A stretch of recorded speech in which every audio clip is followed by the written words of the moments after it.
Going live right now. All right, question number one.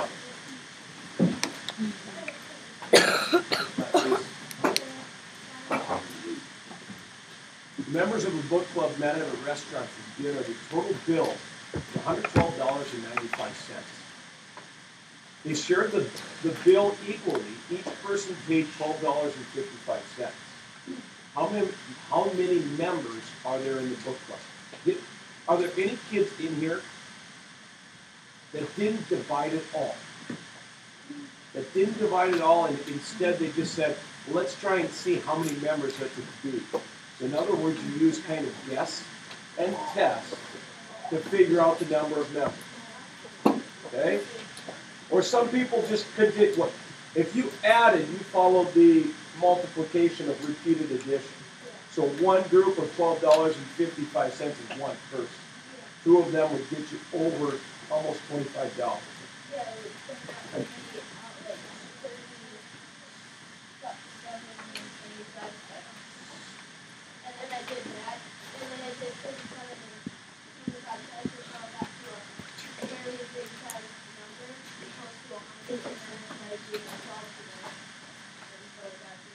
Did anybody start off and say, well, if we multiply by 10, everybody see the power of multiplying by 10 just moves the decimal point.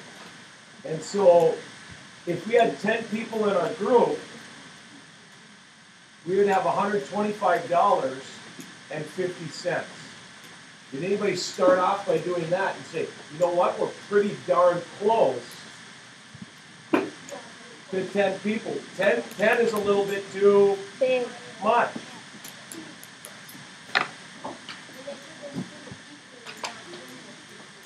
They split it equally, so splitting equally or sharing equally is a division problem.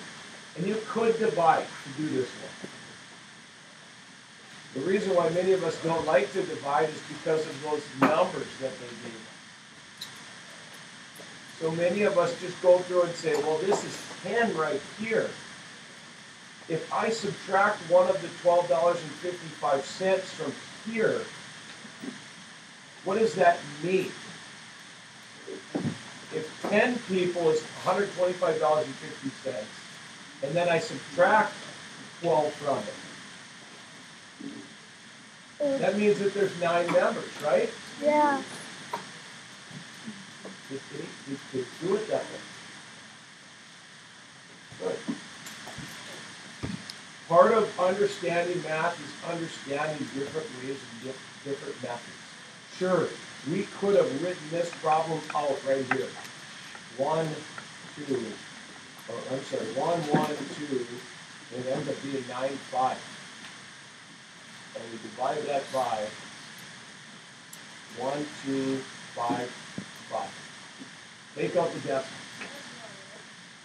And it's big numbers.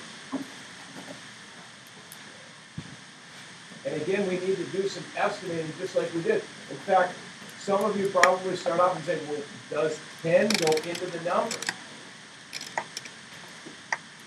And we know that if we do 10, we just add a 0 here, and that's too high. So 10 was too many, so many people's next guess would have been 9. Okay? And so if we take that 1255, let me go back to here, and multiply it by 9 groups. And some of you did adding multiple times. You already heard one student talk about, I just added a bunch of them. Okay? There's nothing wrong with that. 5, 4, 9 times 5 is 45, plus 4 more is 49. 49. There are the 4. 8 times, 9 times 2 is 18, plus 4 more is 22, right? And then we put a 2 up here. 9 times 1 is 9, plus 2 more is 11. Is that the number that we needed? Yeah. Yeah.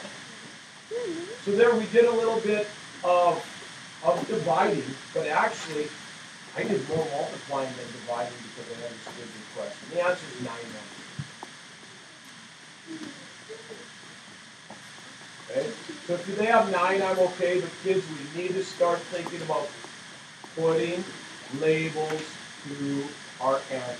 We're going to have some teachers along the way that are going to be very nitpicky, and they're going to tell you to use a label. Okay? In science class, do you need to label your work? Yeah. You have to. Okay? You have to. We need to start doing that in all classes. Okay? Question number 2. What do we need to do to find out this? How much you ran in both days? Yeah. Make it to an improper. Do you have to make it to an improper fraction? What did you do to figure out the total?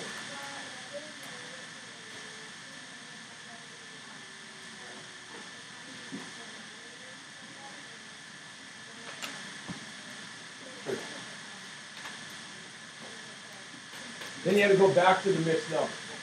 You don't have to do the improper fraction, but it's okay to do it.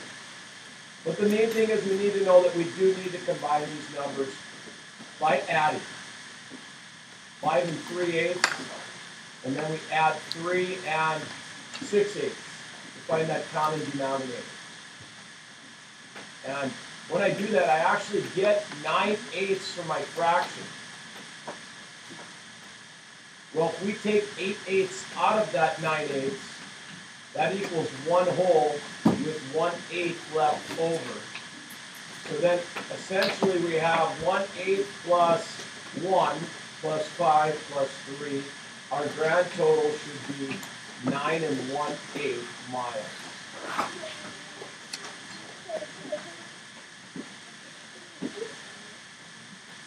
Okay?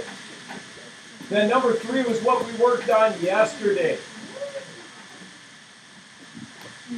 2 1/3. Subtract 1 7/9. Oops, that's a bad 7. And so I just changed this right away to 2 3/9. We need to find that common denominator. Now I can't subtract 7/9 from 3/9. I need to do a little bit of borrowing. So here, some kids convert to improper fraction. It's not the end of the world. Okay? I know that if I have 2 groups, 2 wholes, and 9 is my denominator, I know that 2 is equal to 18 over 9. 2 is equal to that. Everybody agree with that? Yeah. And that's why we multiply 9 times 2 first. And then we add 3 more to that, so we have a grand total of 21/9.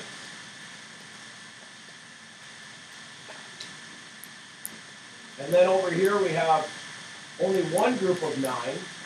So that's 9/9 plus 7/9 gives us a grand total of 16/9. So our grand total should be 5/9. Now if you do it the other way by borrowing, and I'm going to show that right here, I'm going to borrow 1 and add 9/9 to my 3/9. Well, 9/9 to my 3/9 gives me 12/9. And I need to subtract that from 7/9, and I still get the same thing, 5/9. And then I need to realize that it's actually 1 minus 1, so it is just 5/9. So there I showed you a couple different ways. Kids, if you don't get the right answer the first time, try a different method. Try something new. Okay? But if you have your go-to method and it works for you, stick with it. But you really should know both methods of converting everything to an improper and then subtracting, or just borrowing 1. There are times when borrowing 1 makes more sense. Does that make sense to everybody? All right. So we have this video. If you need to go back, if you don't feel like you're a 5, we will be testing on dividing decimals. That's where it's going to be worth 50% of your grade. If you don't have that down yet, we need to have that down. If you don't know how to add, What's your ranking on adding mixed numbers? What's your ranking on subtracting mixed numbers? If you need to get some extra help, you need to go back, watch videos. Please ask me. Ask somebody that's a 5. But we need to get that stuff down.